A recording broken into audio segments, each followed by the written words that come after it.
DSLR camera किन्न कसको रहर नहोला। धेरैजनाको त ड्रिम हुन्छ, एम बनाएको हुन्छ कि एउटा क्यामेरा DSLR क्यामेरा त हुनै पर्छ। लाइक मी, बजेट नपुगेर मोबाइलकै क्यामेराले काम चलाउनु पर्छ। तर डोन्ट वरी, अब तपाईले मोबाइलमै DSLR क्यामेरा जस्तै फिचर्सहरु युज गर्न सक्नुहुन्छ।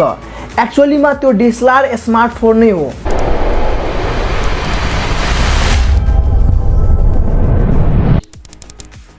चाइनाको कम्पनी Xiaomi ले Leica सँग कोलाबोरेसन गरेर Xiaomi 12s ultra mobile phone launch गरेपछि यो स्मार्टफोनलाई अझ एडभान्स लेभलमा लगिरहेको छ। Leica चाहिँ एकदम ठूलो क्यामेरा म्यानुफ्याक्चरिङ कम्पनी हो जुन चाहिँ 1986 देखि नै क्यामेराहरु बनाएर आउँदै रहेको छ।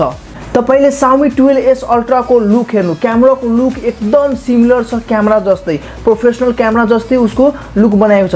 यसमाको जुन मेन क्यामेरा छ त्यसको जुन लेन्स माथिको ग्लासबाट लेन्स छ त्यसलाई हटाएर डाइरेक्ट सेन्सर राख्ने र त्यसमा एउटा माउन्ट राखेर हामीले एक्चुअलीमा क्यामेरा जस्तै एडिसनल लेन्सहरु युज गर्न सक्छौ। वाउ, मलाई पनि किन्नु पर्छ। एउटा काम गर, एडभान्स दिएर बुक गरिहाल।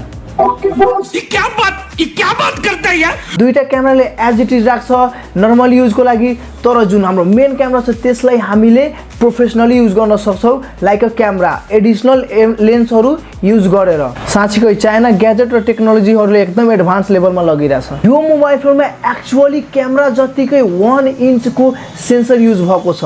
एक्चुअली प्रोफेसनल क्यामेरा जस्तो यो क्यामेराको कन्सेप्ट हामी मोबाइल फोन त हुन्छ तर यसमा एडिसनल DSLR क्यामेरा जस्तो लेन्सहरु युज गर्न सकोस् as like a professional DSLR camera. Concept चाहिँ प्रोसेसमा छ, काम हुँदैछ। आई एम सो एक्साइटेड यो कहिले लन्च हुन्छ र हाम्रो नेपालमा कहिलेसम्म आउँछ। एन्ड अफ कोर्स यो एडभान्स स्मार्टफोन हो त्यसकारणले यसको प्राइस हाई हुनेछ, तर हाई कति वी डोन्ट नो, लन्च भएपछि थाहा हुन्छ। तर एउटा एस्टिमेट गर्न सकिन्छ किनभने पहिला हाम्रो Xiaomi 12s अल्ट्रा लन्च भएको छ त्यसको प्राइस हेरेर। Let's check out the price of Xiaomi 12s ultra in Nepal. अहिले यसको प्राइस कति रहेको छ? Price of Xiaomi 12s ultra in Nepal,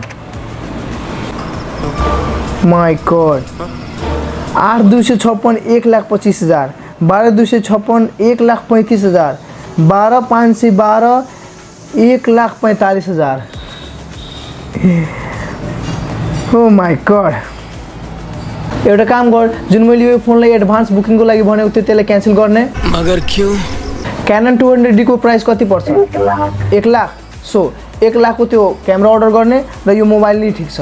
यति प्राइसमा त तू समझा? हाँ नहीं, तू समझा नहीं।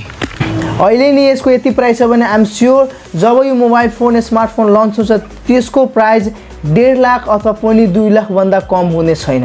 त्यसमा पनि एडिसनल लेन्सहरु त्यसको चार्ज आई थिंक छुटै लाग्छ होला। यस प्राइस चाहिँ एकदम हाई भो। लो बजेट भएको मान्छेहरुले यसलाई एफोर्ड गर्न सकिदैन। यदि किन्नु छ भने सबभन्दा बेस्ट कुनै एउटा क्यामेरा किन्हाल्ने अनि यस्तो नर्मल फोन एउटा किनिहाल्ने। प्राइस सुनेर दुख मान्नु पर्ने कुरो छैन किनभने हामी पनि युज गर्छौं जब यसको प्राइस कम हुन्छ 4-5 साल पछि। यो स्मार्टफोन कहिले लन्च हुन्छ हामीलाई त थाहा छैन, तर तपाईलाई एउटा कुरा थाहा छ, यो च्यानललाई अहिले मिली सेकेन्डमा पनि सब्स्क्राइब गर्न सकिन्छ। So guys please like, share and thank you so much for watching this video. धन्यवाद।